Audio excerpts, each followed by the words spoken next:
தமிழ் சினிமாவில் காமெடி நடிகராக தனது பயணத்தை ஆரம்பித்த சூரி இப்போது ஹீரோவாக ஜொலித்து வருகிறார். இவ்வருடத்தில் அவர் நடித்த மாமன் படம் கலவையான விமர்சனத்தை பெற்றது. அடுத்ததாக மண்டாடி என்ற படத்தில் நடித்திருக்கிறார். இதுவும் அவருக்கு பெரிய வெற்றியை பெற்றுக் கொடுத்து அவரது கரியரில் முக்கியமான படமாக அமையும் என்ற எதிர்பார்ப்பை கிளப்பியிருக்கிறது. இந்நிலையில் சூரி அளித்த பேட்டி ஒன்று ரசிகர்கள் மத்தியில் ட்ரெண்டாகியிருக்கிறது. சினிமாவில் கிடைத்த வேலைகளை எல்லாம் செய்து எப்படியாவது வென்றுவிடுவோம் என்ற நம்பிக்கையோடு உழைத்தவர் சூரி. காதல், தீபாவளி என ஏராளமான படங்களில் சின்ன சின்ன ரோல்களை செய்த அவருக்கு வெண்ணிலா கபடி குழு திரைப்படம் மிகப்பெரிய அடையாளத்தை தந்தது. புரோட்டா சாப்பிடும் காமெடி அவரது நீண்ட கால வெற்றி பசியை அணைத்தது என்றே சொல்ல வேண்டும். அந்த படத்திலிருந்து சூரியின் காட்டில் மழைதான் பெய்ய ஆரம்பித்தது. விஜய், அஜித், சூர்யா என பல முன்னணி நடிகர்களின் படங்களில் காமெடியில் கலக்க ஆரம்பித்தார். தொடர்ச்சியாக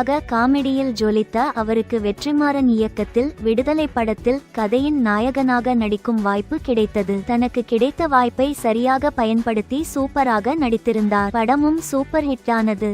அப்போதிருந்து காமெடி ரோல்களை மூட்டை கட்டிவிட்டு ஹீரோவாக தொடர்ந்து வருகிறார். அப்படி அவர் நடித்த கொட்டுக்காளி, கருடன் படங்கள் எல்லாம் அவருக்கு நல்ல ரெஸ்பான்ஸையே கொடுத்தன. ஹீரோ சூரிக்கென்றும் தனி வியாபாரமும் தொடங்கியது குறிப்பிடத்தக்கது. இந்த வருடத்தில் அவர் நடித்த மாமன் படம் கலவையான விமர்சனத்தையே பெற்றது. அதனையடுத்து மண்டாடி என்ற படத்தில் நடித்திருக்கிறார். இப்படமும் அவருக்கு கண்டிப்பாக பெரிய பெயரை பெற்றுத்தரும் என்று நம்பப்படுகிறது. இது தவிர்த்து இன்னும் சில இயக்குனர்களிடம் அவர் கதை கேட்டிருப்பதாகவும் அது தொடர்பான அதிகாரப்பூர்வ அறிவிப்பு விரைவில் வரவிருப்பதாகவும் கூறப்படுகிறது. இந்நிலையில் அவர் தனது ஆரம்ப கால வாழ்க்கை குறித்து பேசிய விஷயங்கள் கவனத்தை ஈர்த்திருக்கின்றன.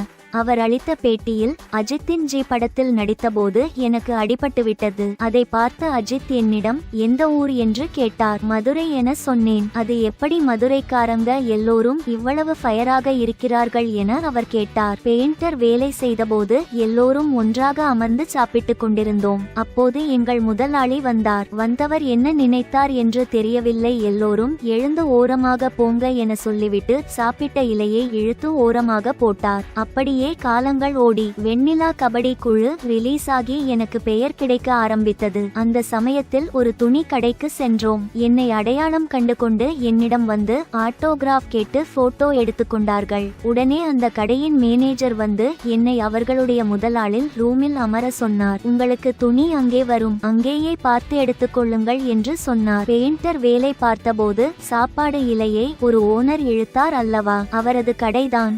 அந்த ஓனரின் ரூமிலேயே என்னை அமர செய்தார்கள் என்றார்.